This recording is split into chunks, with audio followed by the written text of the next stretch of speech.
Magandang gabi mga kabeshi. Ngayon tuturuan ko kayo mag-makeup kung paano mag-makeup.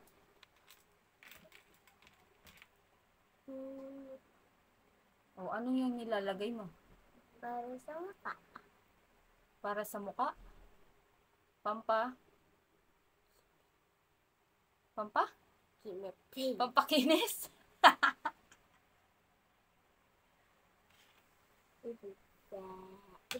Nagsalamin ka pa.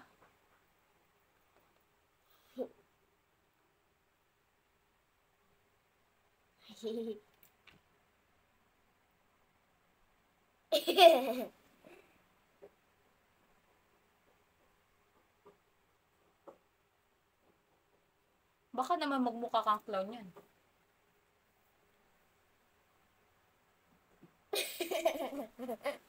Mga kabeshi, bago siya mag-trip ng mukha niya, napag-tripan na muna ako. Ayan. O. Hihiga na lang, kulang. Bagay to, pag nakapikit na, try natin. Mga kabeshi. Bagay na ba sa pagiga? Nako, Diyos ko, salamin na lang ang kulang. Ito, salamin. Ipahiga na. Ito ang salamin niya. Hindi salamin na to na.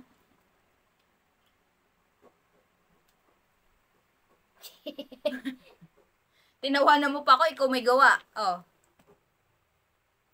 Puti na.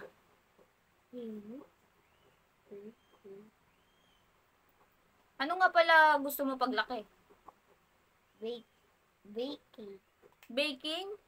Bakit baking? Siyempre, gusto ko. Gusto mo? Gusto ko gumawa ng cake. Gusto mo gumawa ng cake? Ayong gusto mo? Ang galing ah. Gagawan mo ba si mama ng cake? Pa. Anong cake gagawin mo? Kahit alin. Kahit alin? Galing naman. Napaka very good naman talaga. Diyos ko mga beshi, tignan nyo ang batang makulit at nagme-makeup. Tuturuan niya daw kayo kung paano mag-makeup. Ay nako, panoorin nyo hanggang dulo kung ano yung kakalabasan ng kanyang makeup. Gawa na nainggit ng ginawa sa aking mukha. Siya din daw ay maglalagay ng makeup at naisipan pang mag-vlog. Kuhanan ko daw siya ng video, i-set up ko daw para mapakita niya kung paano mag-makeup at maturuan daw kayo kung paano mga beshi waps. Kaya watch till the end mga beshi. O, tingnan nyo. O, namimili pa yan kung anong ilalagay niya blush on. Lahat din naman niya dudut-dutin kung anong blush on kulay na naandyan. Ilalagay at ilalagay niya lahat yan sa kanyang pisngi. O, diba? Manang-mana yan sa pinagmanahan. Nako po. O, sige, idut-dut mo. Lagyan mo, pantayin mo. Pantayin mo be at hindi pa pantay. Hindi pa pantay, be. Sige. Natusok pa ang kanyang kilikili ng kanyang mga brush. Kumuha pa ng panglagay sa leeg. Ewan ko ba kung bakit nag-ano pa yan sa kanyang leeg. Pinapantay yata ang kulay. Mali pa ang nadampot.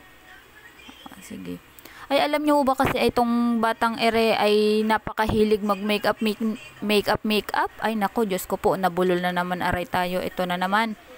Ay pagkahilig-hilig po niyan mag-makeup, ganyan no talaga ang libangan niyan. Kung hindi po mukha ko ang nagagawa niyang paglibangan ay ang sarili niya. Ganyahan o yan lagi-lagi. Pag nakakita o yan ma-makeupan kita makeup. Ay nagiging banding na lang o namin. Pinababayaan ko na lang kung anong gawin niya sa aking mukha. Minsan no, nagiging clown. Minsan kakapal-kapal ng lipstick, blush on, bahala na. Minsan na po ay nagmumukha akong mukhang loka-loka, gawa ng ang inaayos niya yung aking buhok, kung ano-ano pinaglalagay, kadami-daming ipit na inilalagay niyaan. Pero pinababayaan ko na lang para doon siya maging masaya at hindi mag-ayalang lumabas. Mas maganda nang di nilang siya sa loob ng bahay naglililikot at ako na lang ay mapagtripan niya. Ay Roy, minsan nga lang pala nakakainis, gawa ng hindi ka na makakilos. Hindi ka makakontra kung ano yung gustong gawin. Babayaan na lang. O, tignan mo. Tuwan-tuwa yan sa kanyang ginagawa. O, tignan nyo. At paborito pa ang kulay na purple. purple na basta ang bangs niya ay wag gagalawin. O, di ba kahit nakaharang na hindi niya huhahawiin yan. Pababayaan niya ang bangs diyan. Ay tuwan-tuwa mag-aayos pa ng kilay. Akala mo naman may kilay. O, namili pa ng lipstick. O, ang napili pa nude. Pipiliin niya nude, tas magrereklamo hindi niya daw nakikita ang kulay. Ay syempre nude nga paano niya makikita niya mga beshuwaps? May anak ba rin ba kayong garin